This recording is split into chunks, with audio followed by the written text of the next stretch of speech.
नमस्कार, आप देख रहे हैं डीडी न्यूज और आपके साथ मैं हूं शहला निगार। आपको बता दें कि त्रिपुरा के चुनावी दौरे पर पहुंचे प्रधानमंत्री नरेंद्र मोदी ने गोमती जिले के उदयपुर में रोड शो किया, जिसमें बड़ी संख्या में लोगों ने भाग लिया और प्रधानमंत्री का अभिवादन किया। तो आपको बता दें कि त्रिपुरा में जनता को संबोधित करने के बाद आज प्रधानमंत्री नरेंद्र मोदी ने जब रोड शो किया, इस दौरान बड़ी संख्या में प्रधानमंत्री नरेंद्र मोदी से मिलने के लिए जो संख्या थी, बहुत बड़ी संख्या में लोग सड़कों के दोनों ओर खड़े रहे। इस रोड शो के दौरान प्रधानमंत्री नरेंद्र मोदी की सिक्योरिटी का खास ख्याल रखा गया था। प्रधानमंत्री हाथ हिलाकर लोगों का अभिवादन स्वीकार कर रहे थे। लोग बड़ी संख्या में प्रधानमंत्री नरेंद्र मोदी की एक झलक पाने के लिए सड़क के दोनों ओर खड़े हुए थे और हाथ हिला के प्रधानमंत्री नरेंद्र मोदी का अभिवादन कर रहे थे। प्रधानमंत्री भी अपने प्रशंसकों को कभी भी निराश नहीं करते हैं। वो गाड़ी में खड़े हो गए और खड़े होकर उन्होंने लोगों का अभिवादन स्वीकार किया। हाथ हिलाकर उन्होंने लोगों का अभिवादन स्वीकार किया।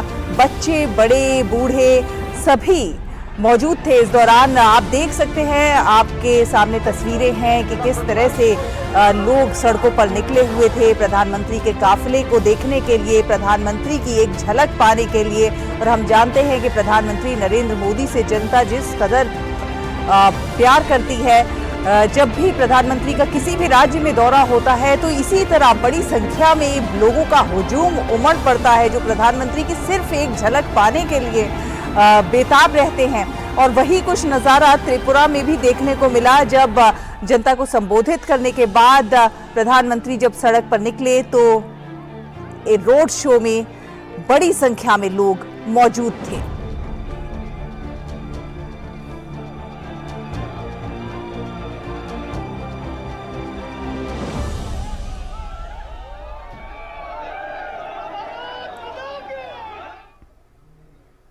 तो इन रोड शो की तो खूबसूरत तस्वीरों के बाद अब हम शुरुआत करते हैं अपने इस विशेष बुलेटिन की। मैं हूं शहला निगार और मेरे साथ मेरी सहयोगी बीना सिंह हैं, जो आपको साइन लैंग्वेज में खबरों से रूबरू कराएंगी। तो खबरों पर विस्तार से नजर डालेंगे, लेकिन उससे पहले एक नजर डाल लेते हैं सुर्खियों पर। प्रधानमंत्री नरेंद्र मोदी ने त्रिपुरा के अंबासा और गोमती में की विजय संकल्प रैली। विपक्ष को लिया आड़े हाथों, कहा त्रिपुरा में कुशासन के पुराने खिलाड़ियों ने मिलाया हाथ। कांग्रेस और लेफ्ट है दुधारी तलवार। प्रधानमंत्री ने कहा भाजपा की प्राथमिकता त्रिपुरा का चहुमुखी विकास है।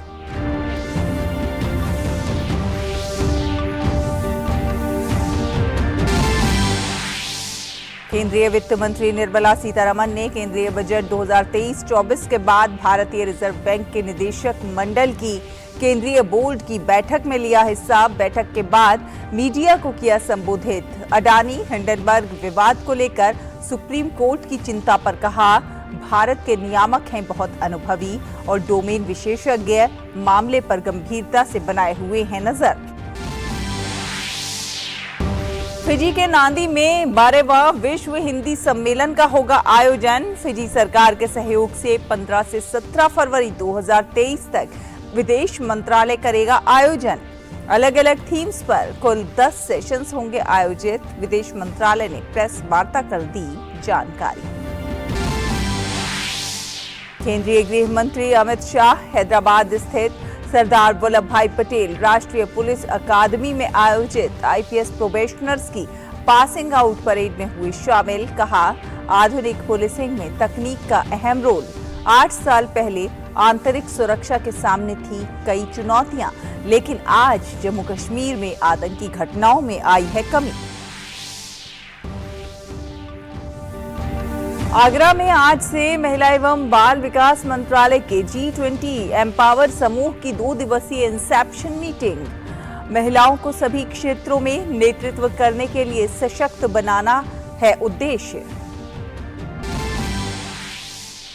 और तुर्की और सीरिया में भूकंप के बाद राहत और बचाव कार्य युद्ध स्तर पर जारी।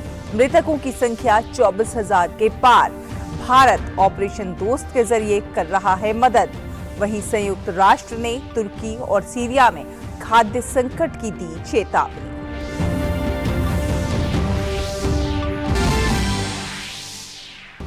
यूक्रेन ने राष्ट्रपति जेलेंस्की की ब्रसेल्स यात्रा के एक दिन बाद नए हवाई हमलों का किया दावा। जेलेंस्की लंबी दूरी के हथियारों और लड़ाकू विमानों को प्राप्त करने के लिए यूरोपीय संघ के नेताओं से कर रहे हैं मुलाकात। इस बीच अमेरिका के राष्ट्रपति जो बाइडेन ने रूस यूक्रेन संघर्ष के एक साल पूरे होने पर पोलैंड का करेंगे दौरा।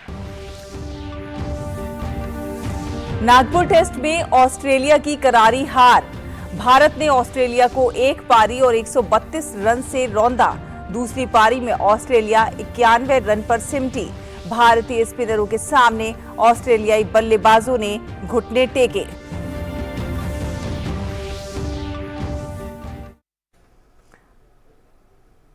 और अब खबरों को देखते हैं विस्तार से।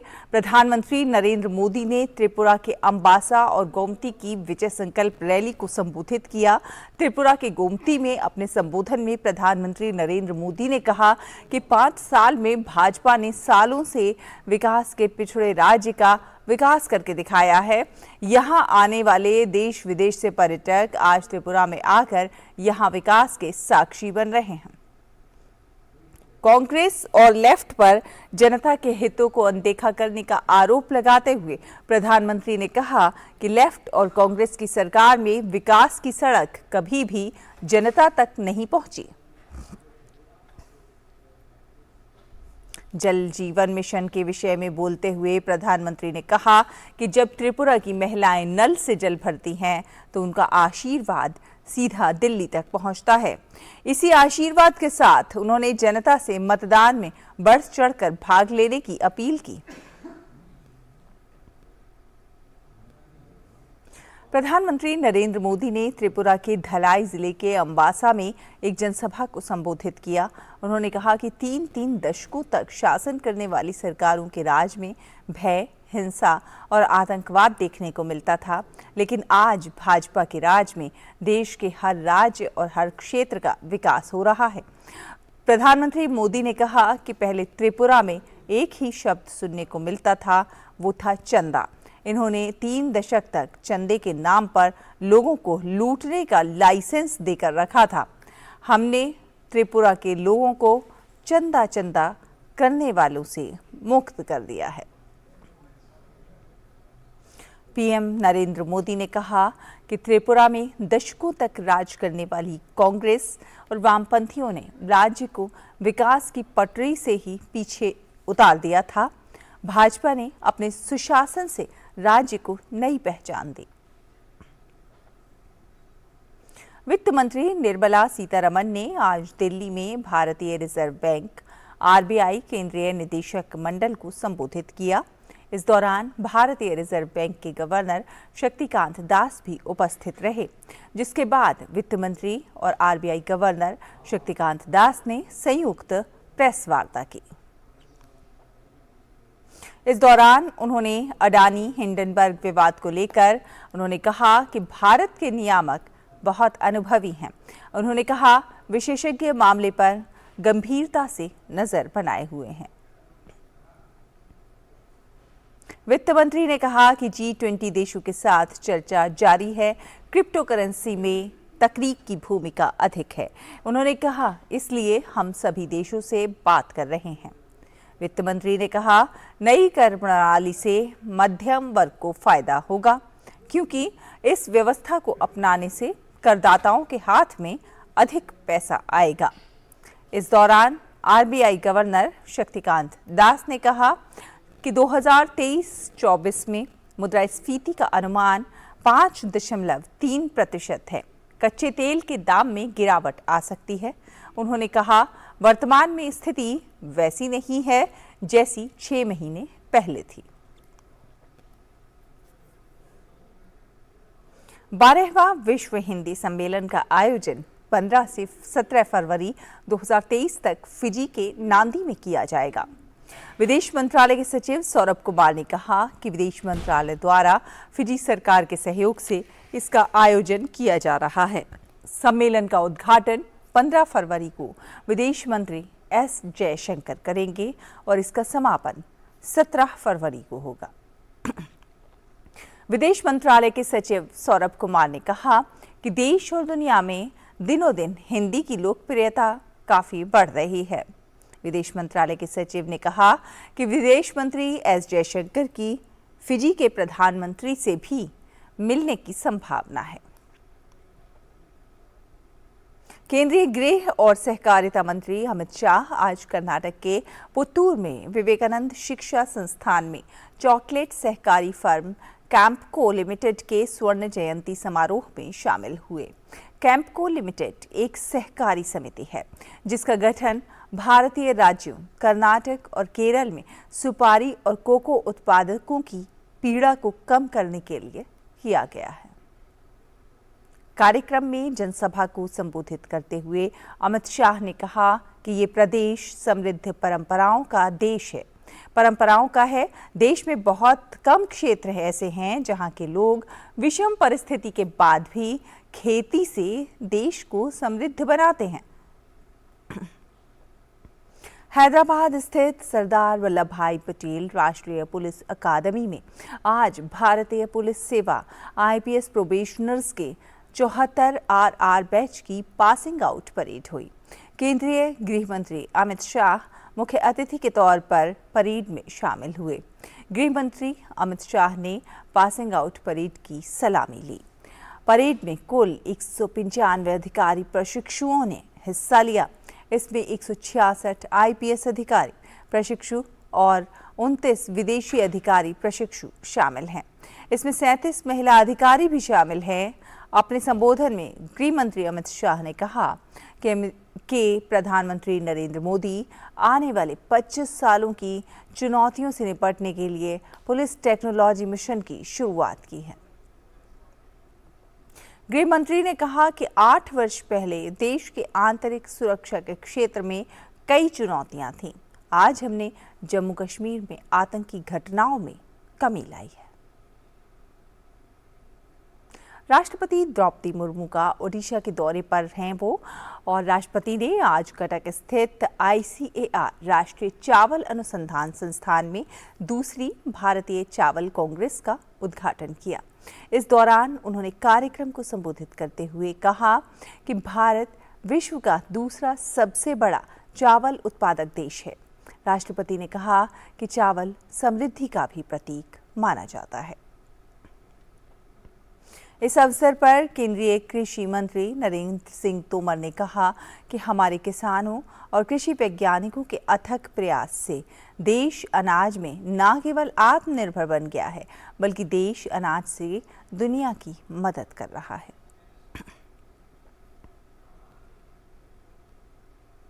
उन्होंने कहा कि प्रधानमंत्री नरेंद्र मोदी के नेतृत्व में देश से कुपोषण दूर करने की दिशा में महत्वपूर्ण कार्य किए जा रहे हैं। पीएम मोदी का विजन है कि देश में कोई भी भूखा ना रहे और जो भी भोजन लोगों को मिले वो पौष्टिक भोजन मिले। प्रधानमंत्री नरेंद्र मोदी कल राजस्थान का दौरा करेंगे।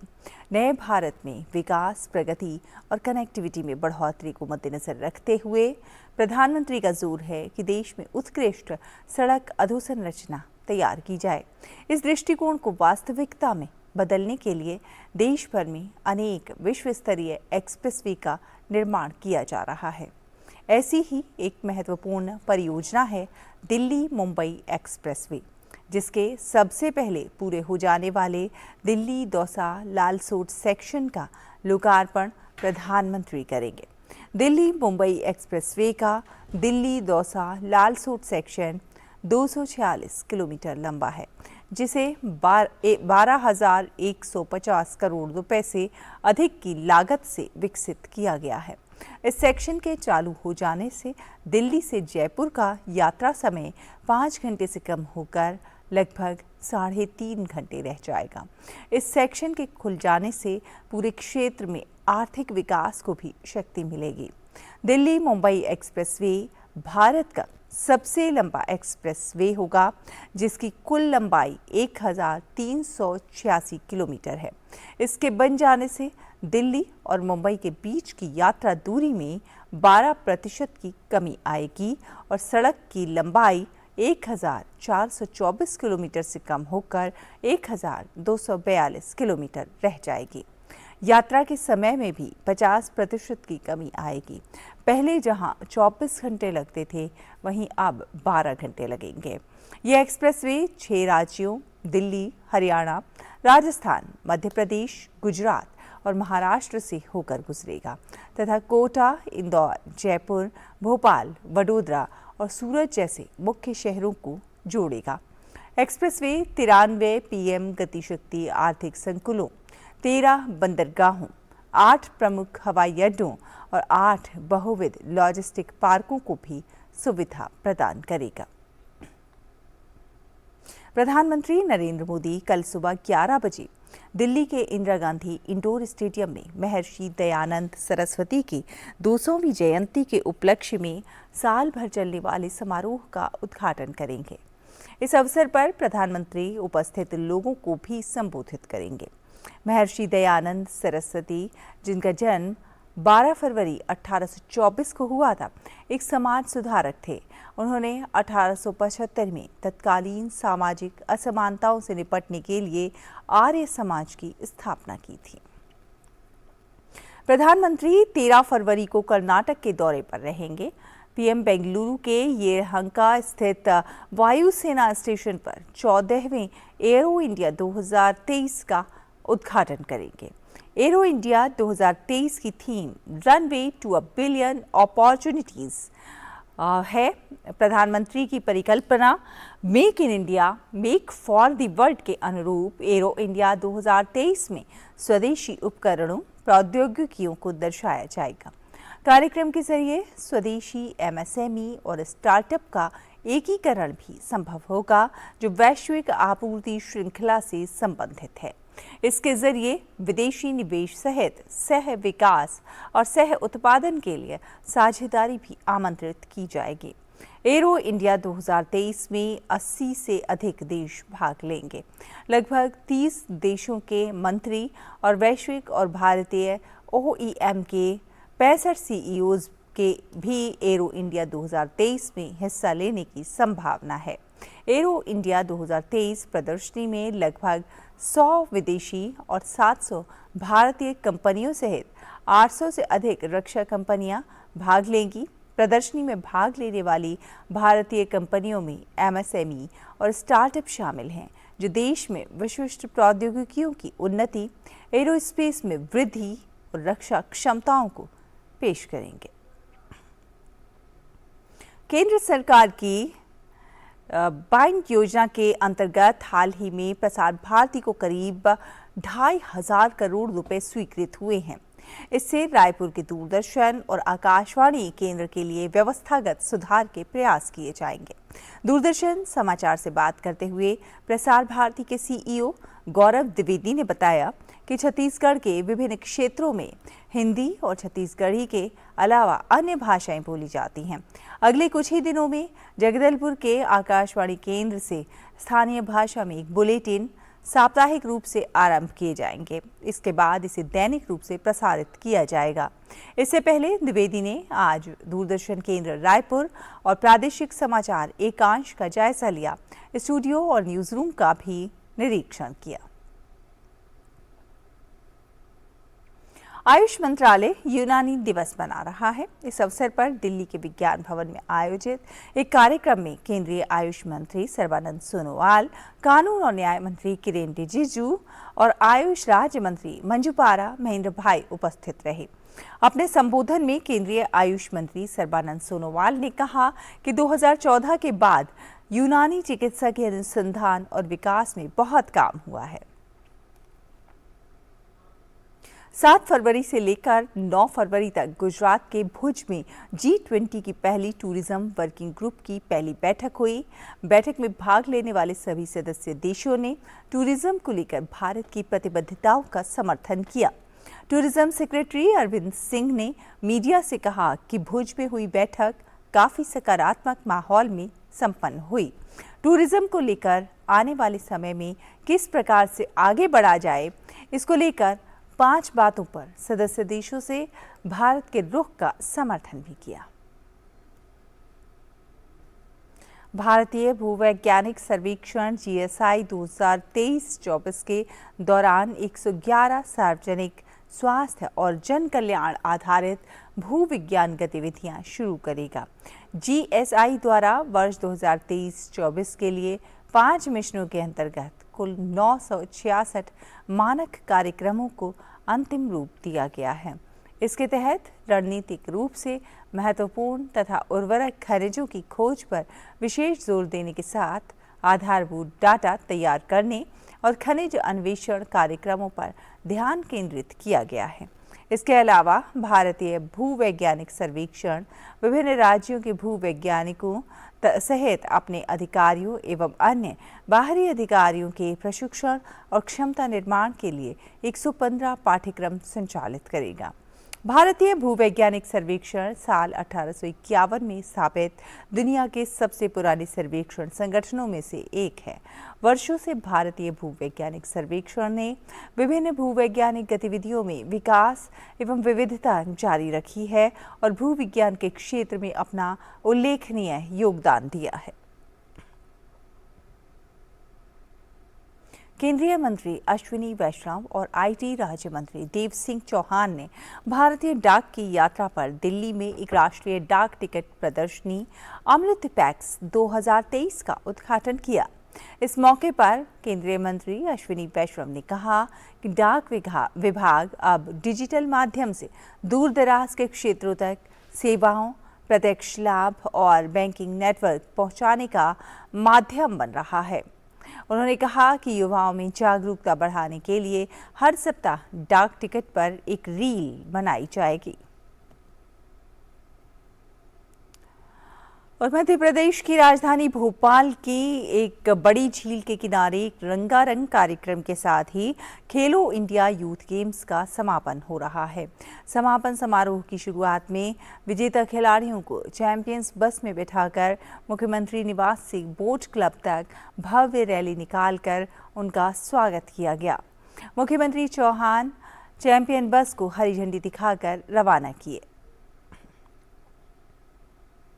दक्षिण कोरिया से बुद्धिस्ट संतों का एक दल शुक्रवार को वाराणसी पहुंचा।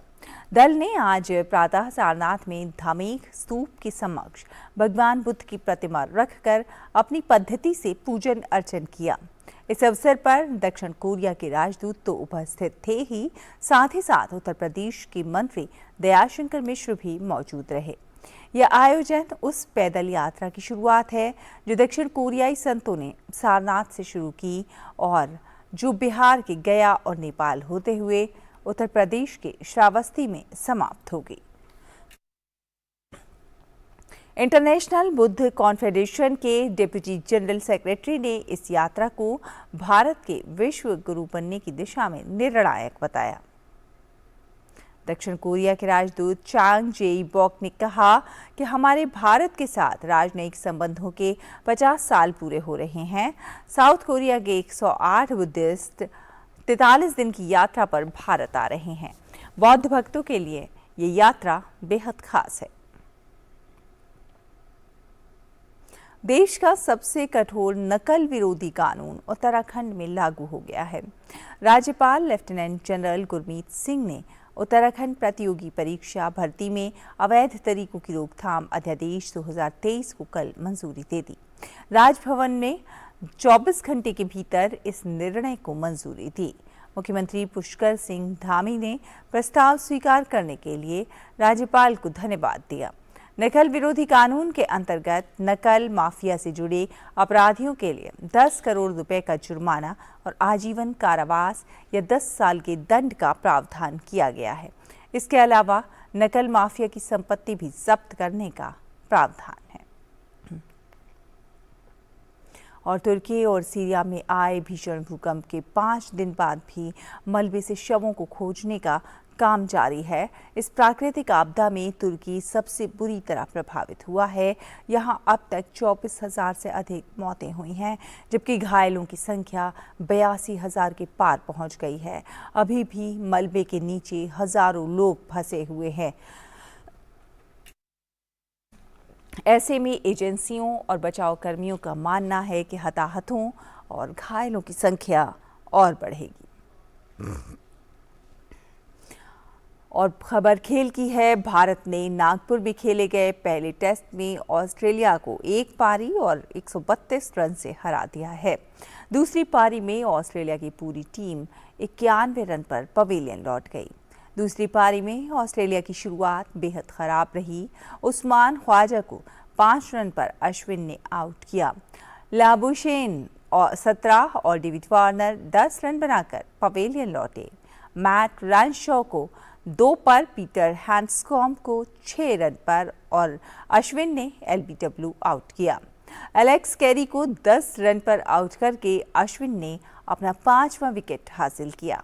इसके बाद एक एक करके ऑस्ट्रेलियाई बल्लेबाज पवेलियन लौटते गए और पूरी टीम 91 रन पर पवेलियन लौट गई। स्मिथ 25 रन बनाकर नाबाद रहे। अश्विन ने 5, जडेजा और शमी ने 2-2 विकेट लिए। इससे पहले भारत ने अक्षर पटेल और मोहम्मद शमी की शानदार बल्लेबाजी की मदद से पहली पारी में 400 रन बनाए। तीसरे दिन ऑस्ट्रेलियाई कप्तान पैट कमिंस ने अक्षर पटेल को क्लीन बोल्ड कर भारत की पारी खत्म की। अक्षर पटेल ने 84 रन बनाए, वहीं जडेजा ने 70 रन का योगदान दिया। शमी ने 37 रनों की तेज पारी खेली। इस तरह भारत ने पहली पारी के आधार पर 223 रन की बढ़त ले ली। ऑस्ट्रेलिया की तरफ से टॉड मर्फी ने 7 विकेट लिए।